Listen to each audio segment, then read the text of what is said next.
Can you go to jail for drink driving in Ireland? Conceivably, in theory, yes you can, but in practical reality, if it's your first time coming to court for a drink driving offence, which it is for most people, then it's almost certainly not the case that you will receive a custodial sentence. The custodial element is there, as it is for every offence, but it's only really used for people who commit drink driving a second or third or fourth time. For those people, there is obviously an enhanced risk of custody. But if it's your first time coming to court for drink driving, it's almost certainly the case that you will not be sent to prison or anything like that.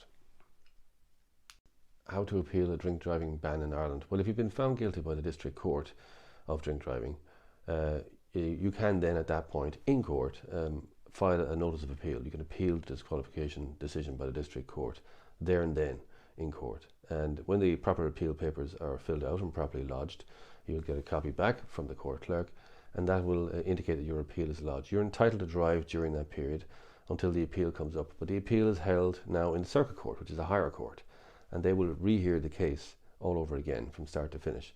And if you're successful then your appeal will be successful and the disqualification will be removed, obviously. But if it's not successful, then the decision of the lower court will remain. That's how an appeal works in drink driving cases. Drink driving cases dismissed.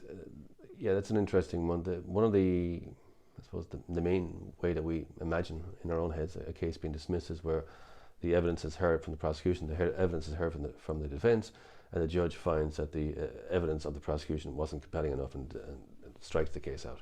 That's the view most people have. But there's other ways why a case might be dismissed. Yes, the prosecution evidence mightn't be very strong, or the judge might have a doubt about the prosecution evidence, but there's other ways too where a case might be dismissed. Maybe the case was fixed for hearing and a vital piece of documentary evidence goes missing or is not in court.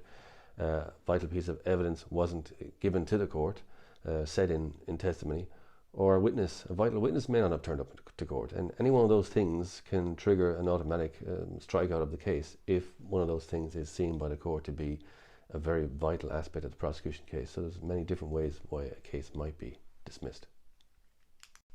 Can I have one drink and drive?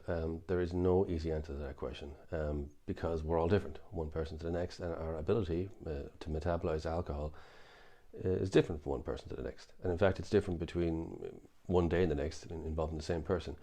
What may tip your mother over the limit may not tip you over the limit because you're younger, maybe you're in better physical condition, maybe you've slept well last night or better last night, maybe you've eaten more today and things like that. All these factors all combine to assist your metabolism to metabolize alcohol quicker. And in fact, what may tip you over the limit today, the same amount of alcohol tomorrow may not. So it's different between people, but it's also different between a person given one day to the next to the next. So there's no easy answer and there's no scientific answer. I wish there was, but unfortunately there isn't. Is drink driving an automatic ban? I'm afraid so, yes it is. If you plead guilty to drink driving or if you're found guilty of drink driving, you will be disqualified. It's got nothing to do with your circumstances. It's because the law is very clear. If you're found guilty or if you plead guilty, the judge must disqualify you. They have no choice but to do it, and they must put you off the road. The length of disqualification then very much depends on how much over the limit you were. The disqualification, whether it comes in or not, has nothing to do with your circumstances, whether you need a car for work or anything like that. It's automatic. That means it's mandatory. So if you're found guilty or if you plead guilty, I'm afraid you will be disqualified from driving, yes.